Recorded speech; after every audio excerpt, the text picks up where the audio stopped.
So continuing on in this podcast series, we're calculating the moles of HCl.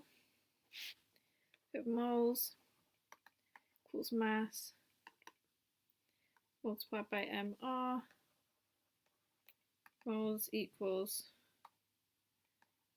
concentration multiplied by volume, which is the equation that we need, 0.0983 multiplied by 0.01123 litres equals 1.1039 times 10 to the minus 3 moles.